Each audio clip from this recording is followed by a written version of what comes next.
झोप आता विश्रांती नाही, तर ती एक प्रवेशद्वार आहे. साल 2031. हार्टबीट हे नाव आता फक्त एक गॅजेट राहिलं नव्हतं. ती एक क्रांती होती, एक अचेतन स्वप्न होतं. जगातील बुद्धिमान हेल्थ बँड, जो तुमच्या आयुष्यात 5 वर्षांची भर घालेल असं वचन देणारा. जाहिरातींच्या जगात प्रत्येक जण तो बँड आपल्या मनगटावर बांधायला आतुर होता. ताण 90% कमी, रिम स्लीपमध्ये वाढ, हृदयाचे ठोके अचूक. पण या सगळ्यांमागे एक गडद आणि भीषण सत्य दडलं होतं, ज्याची कोणालाही कल्पना नव्हती. बँड घातल्यावर झोपेची गुणवत्ता इतकी सुधारली होती की लोकांना स्वप्न ही वास्तवपेक्षाही खरी इतकी जिवंत वाटू लागली होती की त्यांना जाग होण्याची इच्छाच होत नव्हती. ही तर फक्त एक सुरुवात होती, एका भयावह प्रवासाची, जिथे वास्तविकतेची व्याख्याच पुसली जात होती. मी डॉक्टर अमेय देशमुख, झोपेचा अभ्यास करणारा एक मानसोपचार तज्ज्ञ. आता मात्र झोपच माझा सर्वात मोठा शत्रू झाली होती. हार्टबीट बाजारात आलं तेव्हा मी त्याला एक साधं फिटनेस गॅजेट मानलं. पण आम्ही तुमचं आयुष्य 5 वर्षांनी वाढवतो या घोषणेनं मला थांबवलं. सुरुवातीस ती एक साधी पण अतिशयोक्ती जाहिरात वाटली, पण ती गांभीर्याने घेतल्यावर जे अनर्थ घडले ते माझ्या स्वप्नातही मला ग्रासू लागले आहे. पहिला बळी निखिल, एक हुशार IT इंजिनियर, माझ्या ओळखीचाच. हार्टबीट गॅजेट घेतल्यावर एका आठवड्यात तो मला भेटायला आला. त्याच्या डोळ्यात एक अजब विचलित करणारी चमक होती. डॉक्टर, तो थरथरत्या आवाजात म्हणाला, मी झोपतोय, पण मला जाग आल्यावर असं वाटतं की मी खूप भयानक अनुभवलंय, असं जे मी जागेपणीही अनुभवलेलं नाही.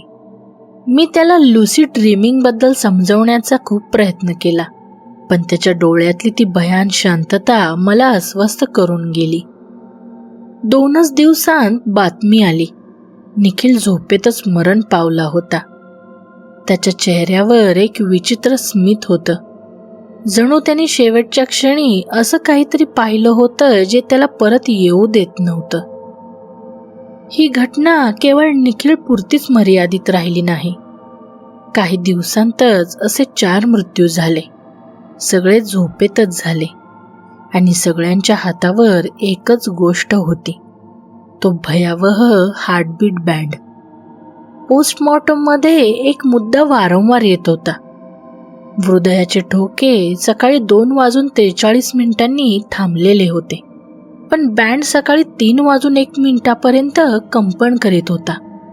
म्हणजे मृत्यूनंतरही तो बँड काहीतरी करत होता. माझ्या मनात भीतीची एक थंड लाट पसरली. याच दरम्यान मला एक अनामिक मेल आला. त्यात एका विशिष्ट गुप्त कोड असलेल्या फोल्डरचा उल्लेख होता. rimharvest_v2.algo. ईमेलमध्ये एका ओळीने माझ्या काळजाचा ठोका चुकविला. हार्टबीट केवळ झोपेचं मापन करत नाहीये, ते तिची कापणी करतंय. त्या कोडमध्ये एक हिडन फंक्शन होती, neural sync to external loop. Band REM स्लीपच्या सर्वोच्च बिंदूवर एक सिग्नल कोठेतरी पाठवत होता. हे फक्त डेटा ट्रान्समिशन नव्हतं, हे त्याच्यापेक्षा जास्त अतिशय भयानक होतं. समजलेल्या माहितीमध्ये किती तथ्य आहे हे जाणून घेण्यासाठी मी तो बँड माझ्या मनगटावर बांधला आणि झोपेच्या अधीन झालो. काही वेळातच स्वप्न सुरू झालं, पण ते स्वप्नासारखं नव्हतं. मी एका विशाल अंधाऱ्या गजबजलेल्या हॉस्पिटलमध्ये होतो. सर्व बेडवर रुग्ण झोपलेले होते. त्यांचे चेहरे पांढरे फेक पडले होते आणि त्यांच्या मनगटावर तेच फिटनेस बँड होते आणि ते व्हायब्रेट करत होते. एका मृत्यूपेक्षाही गहिरी भीषण स्तब्धता तिथे पसरली होती. तेवढ्यातच एक नर्स माझ्याकडे आली. तिचे डोळे पूर्णपणे पांढरे होते, जणू तिची दृष्टीच हरवली होती. तिच्या आवाजात एक थंड पोकळी होती. डॉक्टर, तुम्ही इथे कसे? ती पुढे काहीतरी बोलत होती, पण अचानक मला तिथे अस्वस्थ वाटू लागले. तोच माझ्या हातात असलेला बँड वेगाने थरथरू लागला. माझ्या कानात अस्पष्ट धातूंचे आवाज घुसू लागले आणि मी घाबरत जागा झालो. माझ्या श्वासाची गती वाढलेली होती. बँड माझ्या हातावर तसाच चालू होता, पण स्क्रीनवर एक ओळ चमकत होती, हस्तांतरणादरम्यान बाहेर पडू नका. मी ऑनलाईन अजून माहिती शोधण्याचा प्रयत्न केला. तेव्हा मला एका जुन्या फोरमवर एक चर्चा सापडली. त्यात लिहिले होते, रिम स्लीप जिथे मन सर्वात जास्त खुलं असतं. जर एखादं उपकरण किंवा एखादी शक्ती किंवा एखादा डेटा जर त्यात प्रवेश करत असेल तर जे आत जाईल ते कदाचित कधीच बाहेर येणार नाही. हार्टबीट केवळ आपल्या झोपेचं निरीक्षण करत नव्हता, तो झोपेतून काहीतरी चोरत होता, काहीतरी आपल्या मनात कायमच स्थिरावत होता. या सगळ्या गडबडीत मला आठवला माझा जुना मित्र सुधीर पटनायक. आम्ही कॉलेजमध्ये एकत्र होतो. मी जर मानवी मनाच्या गुंतागुंतीत रमणारा डॉक्टर होतो तर सुधीर होता कोडचा आणि सायबर विश्वाचा जादूगार. तो एक एथिकल हॅकर होता, जो त्याच्या अफाट बुद्धिमत्तेसाठी आणि अनकन्व्हेन्शनल विचारांसाठी ओळखला जात होता. रात्रीच्या शांततेत मी त्याच्या घरी गेलो. सुधीर, मला तुझी मदत हवीये, काहीतरी भयानक घडतंय. मी त्याला माझ्याकडे आलेल्या अनोळखी ईमेलपासून ते निखिलच्या मृत्यूची आणि हार्टबीट बँडच्या रहस्यमय कंपनाची सारी हकीकत सांगितली. माझ्या डोळ्यांनी अनुभवलेला तो डिजिटल हॉस्पिटल, ती पांढऱ्या डोळ्यांची नर्स आणि बँडवर दिसलेला तो भयावह मेसेज, हे सर्व ऐकून सुधीरच्या चेहऱ्यावरही गंभीर भाव उमटले. अमे, मला या बँडबद्दल आधीपासूनच थोडी शंका होती. या जाहिराती खूपच अतिशयोक्तीपूर्ण वाटत होत्या. त्यांच्या डेटा कलेक्शनची पद्धत खूपच आक्रमक होती, तो म्हणाला. त्याच्या डोळ्यात एक विचित्र चमक होती, जणू त्याला या कोळच्या गडद जगाची कल्पना होती. मला वाटतच होतं की काहीतरी गडबड आहे. आपण दोघजण मिळून याचा शोध घेऊया.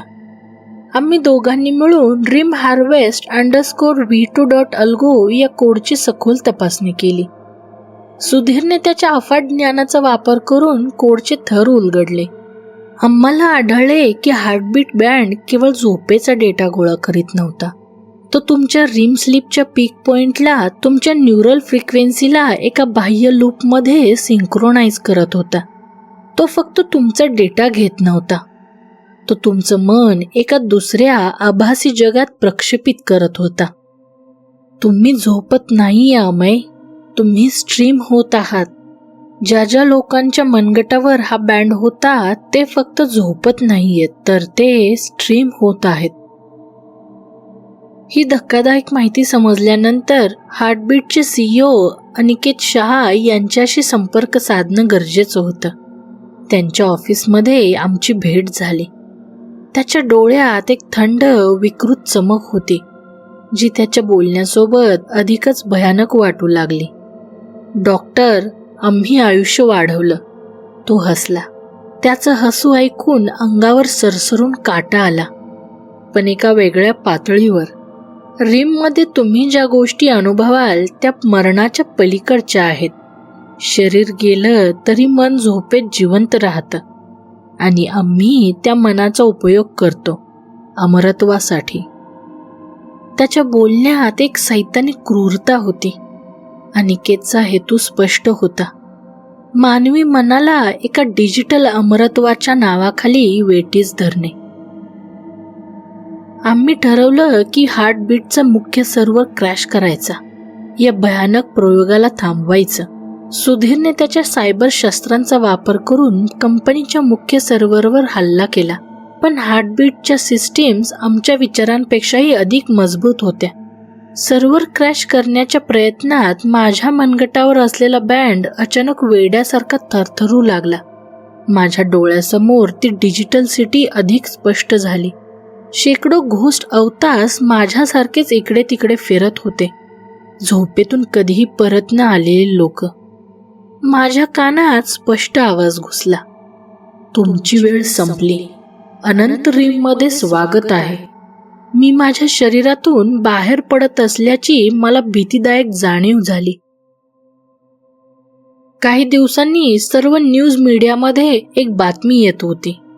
हार्टबीट कंपनी अखेर बंद झाली. लोकांनी बँड काढून टाकले. पण तोपर्यंत खूप उशीर झाला होता. आज माझ्या हातावर तो बँड नाही, पण प्रत्येक रिम झोपेत मी परत तिथे जातो.